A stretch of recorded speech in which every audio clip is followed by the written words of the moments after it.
भजन गाने को कहे तो हम नहीं गाते, पर कोई रसिकों की वाणी गाने को कहे तो हमको लगता है इसको ये रसिक ही पधारे होंगे। शायद मीराबाई अदृश्य रूप से यहाँ आई होंगी, तो उनके आने की हाजिरी शायद लगवानी होगी, इसलिए हम गा देते हैं। किसी का प्रश्न है, माया क्या, इस माया से कैसे जीतें? सगुण और निर्गुण भक्ति में क्या अंतर है? माया क्या है बंधुओं? ठाकुर जी की भक्ति से, ठाकुर जी की कथा से, ठाकुर जी की सेवा से, ठाकुर जी के जनों से आपको जो अपनी ओर आकर्षित करे वही माया है। पता चल रही है कि कथा हो रही है, आपके पास समय है कथा में जाने का, लेकिन उसी समय कोई और वस्तु आपको अपनी ओर प्रलोभित कर दे और आप मन में सोचो कि ठीक है कथा तो सुन लेंगे, अभी यहां हुआ है, समझना वही माया है। जो भी भाव, जो भी वस्तु भगवत विमुख करके अपनी ओर आकर्षित आपको करती है, चाहे वो धन हो, चाहे वो वैभव हो, चाहे वो सांसारिक कोई कर्म हो, कोई व्यक्ति हो, सब माया है। जो ठाकुर जी से दूर करे और दूर भी ना करे, अपनी ओर आकर्षित करे, आपके अंदर लालसा जगे उसके पास जाने की, उसी को माया कहते हैं। और माया से बचने का केवल और केवल एक ही उपाय है, अपने मन पर संयम। संयम समझते हैं ना? अपने मन पर काबू, ये आप स्वयं ही कर सकते हो, कोई और नहीं करेगा। हर व्यक्ति काबू करना जानता है अपने मन पर, लेकिन संसार के लिए कर लेता है, ठाकुर जी के लिए नहीं करता। अपने मन पर संयम करो, और संयम का बल प्राप्त होगा नाम जप से। आप जितना नाम जप करोगे। अच्छा, एक बात मैं कहा करता हूं, नाम जप का मतलब यह नहीं होता केवल नाम बोलना, नहीं। नाम जप, आप जिस नाम का उच्चारण कर रहे हैं उसका चिंतन भी चित्त में होना चाहिए। श्री राधा यदि कह रहे हैं तो श्री तप्त कांचन गौरांगी, श्री राधे वृंदावनेश्वरी, उनका स्मरण होना चाहिए, तब नाम जप सहायक बनेगा। हरे कृष्ण कृष्ण कृष्ण हरे हरे, हरे राम राम राम हरे हरे। जब नाम जप करें तो कृष्ण का स्मरण होना चाहिए, कृष्ण की लीलाओं का स्मरण होना चाहिए, तब नाम जप सहायक बनेगा। केवल मुख से बोलने मात्र से उसका प्रभाव थोड़ा होगा, पर यदि चित्त में भी वही चिंतन होगा तो वो माया से आपको विमुख करेगा, माया से आपको बचाएगा। तो ये माया का रूप है। दूसरा आपने प्रश्न किया, सगुण और निर्गुण भक्ति क्या अंतर, क्या है दोनों में? सगुण है सो पिता हमारा, निर्गुण है महतारी, किसको वंदे किसको निंदे, दोनों पड़ला भारी। ये दोनों हमारे माता पिता हैं। सगुण किसको कहते हैं? ये पीछे जो हैं, जिनके गुण भी दिखते हैं, जिनका आकार भी दिखता है, जिनका स्वभाव भी दिखे, वो सगुण साकार भगवान। इनका गुण दिख रहा है, नीचे नेत्र करके खड़े हैं, ठाकुर जी श्री जी को देख रहे हैं। इनका गुण दिख रहा है कि एक भुजा ऊपर कर रखी है, ठाकुर जी ने गिरिराज जी उठाए। इनका गुण दिख रहा है कि दूसरी भुजा कमर पर धारण करके ठाकुर जी रक्षक बन के खड़े। अरे मेरे पीछे मेरे भक्त खड़े, कोई आके तो दिखाए उनके पास। ये गुण दिख रहा है, इसलिए सगुण भगवान है। लेकिन ये वायु जिसको हम देख नहीं सकते, ये प्रकाश जिसको हम अनुभव करते हैं केवल, अब मेरे अगल बगल में खाली जगह है, यहाँ ठाकुर जी बैठे होंगे लेकिन हमें दिख नहीं रहे, हम उनका अनुभव नहीं कर पा रहे, पर निश्चित है कि यहां भी भगवान हैं। ये निर्गुण भगवान है। यही अंतर है। सगुण भगवान जिनको कथा के द्वारा, जिनकी लीला के द्वारा, जिनके स्वभाव प्रकृति के द्वारा हम उनके रूप का दर्शन करते हैं, वो सगुण भगवान है। और निर्गुण भगवान जो यत्र तत्र सर्वत्र उपस्थित हैं पर दिखते नहीं है, उनका कोई आकार नहीं है, उनका कोई गुण नहीं है, वो निर्गुण है। दोनों की उपासना सगुण की सरल है, निर्गुण की कठिन है। सगुण की सरल क्यों? क्योंकि आपको दिख रहे हैं, आपको अनुभव करवा रहे हैं। लेकिन निर्गुण का तो यही है, नेत्र बंद करो, एक काली बिंदु आपको भीतर दिखेगी, उसी को पकड़ते रहो, वो जहां जहां भागे उसको पकड़ो और चित्त में ध्यान करो भगवान का, तपस्या करो, विचरण करो। उनका कोई रूप आकार नहीं है। इसलिए हमारे यहाँ सगुण साकार ब्रह्म की उपासना को प्रधान माना गया। उनकी नाक भी है, आंख भी है, कान भी है, जीभ भी है, हाथ भी है, पैर भी है, सब कुछ है। सगुण साकार। फिर किसी का प्रश्न है, हम सबने वृंदावन के रसिक जनों से सुना है कि ठाकुर जी को सबसे ज्यादा प्रिय किशोरी जी हैं और किशोरी जी को रिझाने से ही ठाकुर जी रीझेंगे। तो सवाल यही है कि अधिकतम लोग किशोरी जी से ठाकुर जी की भक्ति क्यों मांगते हैं? क्या हम किशोरी जी की प्रेम भक्ति पाने के लायक नहीं हैं? एक बात आपको बताएं बंधु, किशोरी जी से ठाकुर जी की भक्ति मांगी नहीं जाती। किशोरी जी जब प्रसन्न हो जाती हैं तो ठाकुर जी दे देती हैं आपको उपहार के रूप में। जय हो किशोरी जी, प्रणाम। बस यहीं पधरा दो। जय हो, जय जय मैया। तो जो लोग किशोरी जी का स्मरण इस भाव से करते हैं कि ठाकुर जी मिले, आप गलत कर रहे हो। नहीं, वो कहने की आवश्यकता नहीं है। किशोरी जी का स्मरण करो। किशोरी जी प्रसन्न हो गई ना, तो किशोरी जी के पास सबसे बढ़िया वस्तु ठाकुर जी है, वो ठाकुर जी आपको दे देंगे। दूसरी बात यहां पर इन्होंने कहा, क्या हम किशोरी जी के भक्ति के अधिकारी नहीं हैं? किशोरी जी के भक्ति का रूप ही ठाकुर जी हैं।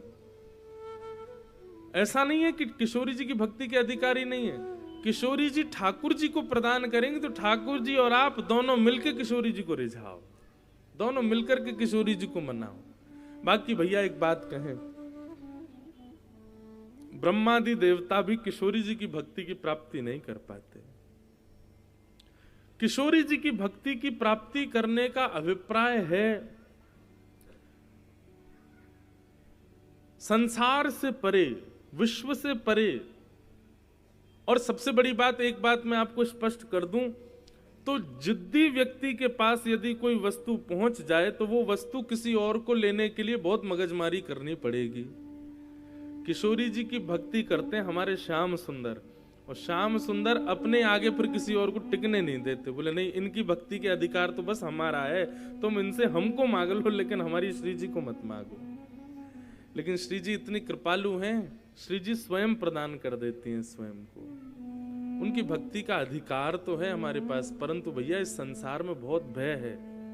कब कौन सी वस्तु हमको अपनी ओर आसक्त कर ले, कब कौन सा विषय हमारे ऊपर घर कर ले, कुछ पता नहीं है। इसलिए श्री जी से मांगना नहीं है, श्री जी की भक्ति करो, श्री जी अपने आप ठाकुर जी को देंगे। और रही बात श्री जी की भक्ति की प्राप्ति की, तो जब ठाकुर जी मिल जाएं तो ठाकुर जी से प्रार्थना करना कि हमें श्री जी से मिलवा।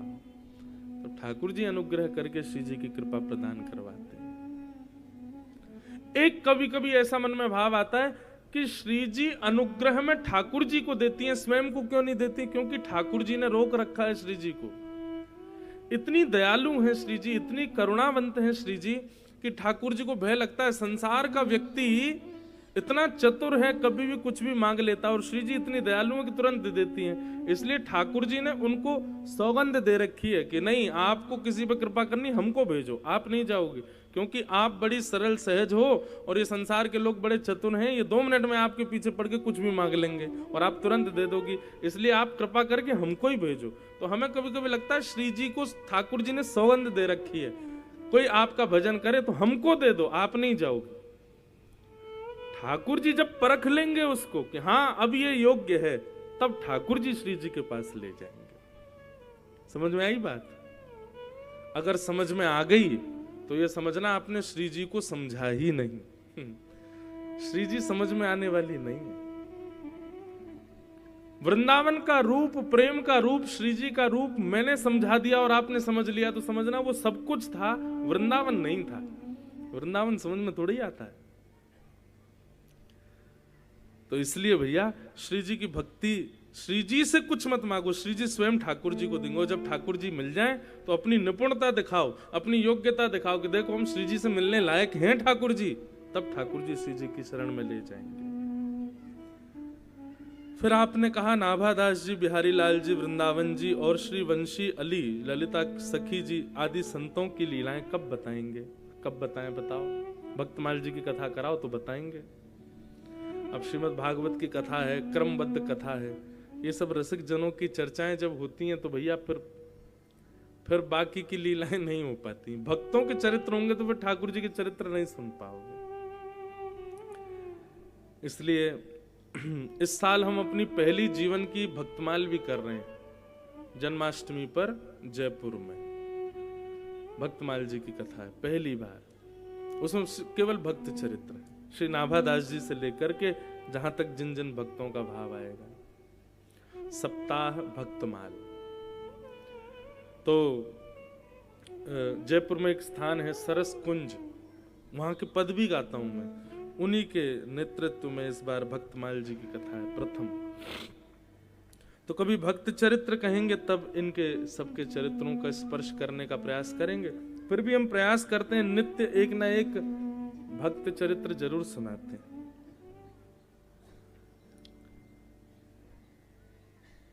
गुरुदेव चरण स्पर्श। एक नए कार्य की शुरुआत कर रहा हूं, मुझे सफलता मिलेगी कि नहीं? मुझे सफलता कितनी मिलेगी? खूब मिले भैया, तुम खूब आगे बढ़ो, खूब बढ़िया कार्य करो, खूब पैसा कमा के खूब ठाकुर जी के भंडारे करो, खूब संतों की सेवा करो और जल्दी से कथा कराओ। हाँ, कार्य में सफलता मिल रही है ये तभी जानो, आपके कार्य सफल हो गए ये तभी जानो कि आप अपनी सफलता से एक ऐसा सुंदर भक्ति भागवत का क्रम कराओ जिसमें खूब सब गुना के जन आनंद हो, नाचें गावें, ठाकुर जी की लीला सुने, तब समझो कि आप अपने कार्य में सफल हो गए।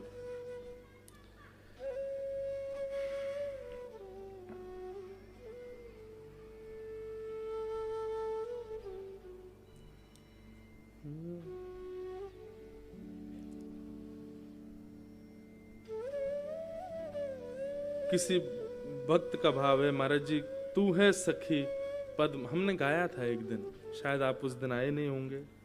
हमने गाया था ठाकुर जी की कृपा से। खूब खूब प्रणाम। अब आइए हम लोग कथा क्रम में प्रवेश करें और अब कथा को विश्राम की ओर लेके चलें। गुरु वृंदावन बिहारी लाल की जय।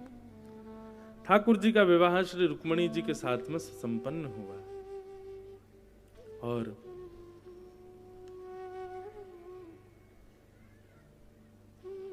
पूरी द्वारिका में उत्सव चल रहा है भगवान का।